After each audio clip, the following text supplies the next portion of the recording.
नेताजी के मान सम्मान को लेकर हमेशा सियासत होती रही है, लेकिन पिछले ही साल प्रधानमंत्री नरेंद्र मोदी ने कोलकाता दौरे पर नेताजी की जयंती को पराक्रम दिवस के रूप में मनाने का ऐलान किया था।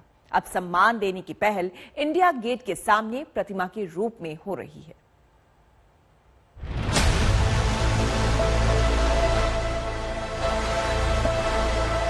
ये 125वीं जयंती आज हम मना रहे हैं, लेकिन दुर्भाग्य इस बात का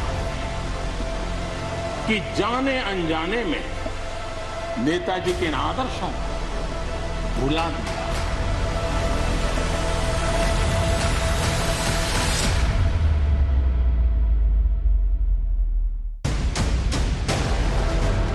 वो आदर्श जिनकी बदौलत क्रांति की लौ जला चुके थे सुभाष चंद्र बोस, जिन आदर्शों की बदौलत वो बदलाव चाहते थे, सोने की चिड़िया माने जाने वाले देश का मान बढ़ाना चाहते थे, उन आदर्शवादी विभूति के सिद्धांतों को बदलते वक्त में भूल बिसार दिया गया।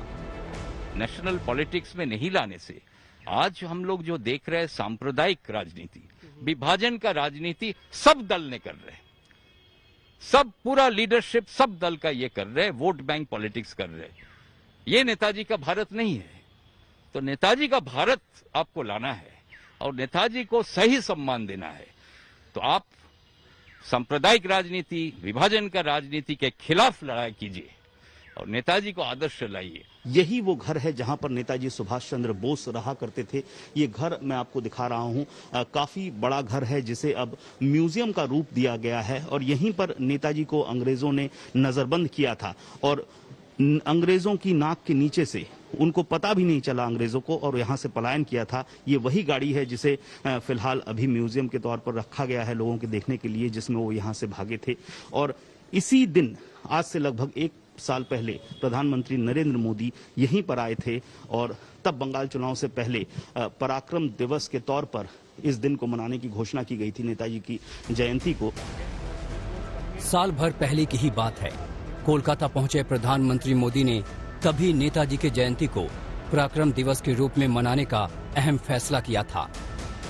देश ने यह भी तय किया है कि अब हर साल हम नेताजी की जयंती यानी 23 जनवरी को पराक्रम दिवस के रूप में मनाया करेंगे। हमारे नेताजी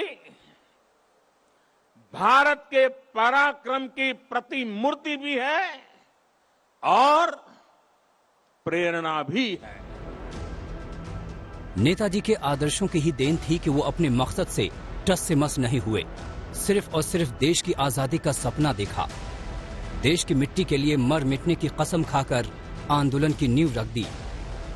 नेताजी गांधी के आदर्शों से प्रेरित हुए, उन्हीं के कहने पर भारतीय राष्ट्रीय कांग्रेस में शामिल हुए, देशबंधु चित्तरंजन दास को अपना राजनीतिक गुरु बनाया। 1930 में सविनय अवज्ञा आंदोलन के दौरान जेल भी गए। 1938 में भारतीय राष्ट्रीय कांग्रेस के अध्यक्ष भी रहे। बाद में आजाद हिंद फौज का गठन कर अंग्रेजों को ललकार दिया। नेताजी ने कहा था, भारत डाक से रोकटो डाक दिए छे रोकतो के ओठो दांडाओ आमोदेर नोस्टो करार मतो सोमोय नोय। अर्थात भारत बुला रहा है, रक्त रक्त को आवाज दे रहा है, उठो, हमारे पास अब गंवाने के लिए समय नहीं है। साथियों, ऐसी हौसले से भरी हुंकार सिर्फ और सिर्फ नेताजी ही दे सकते। उन्हीं की स्मृति में पिछले साल पीएम मोदी ने एक स्मारक सिक्का जारी किया था। डाक टिकट भी जारी किया गया। एक्सप्रेस ट्रेन का नाम नेताजी के नाम पर किया और अब इंडिया गेट पर जय हिंद का सम्मान हो रहा है। कोलकाता से अनुपम मिश्रा और ऋचिक मंडल के साथ दिल्ली से आशुतोष मिश्रा, आज तक ब्यूरो।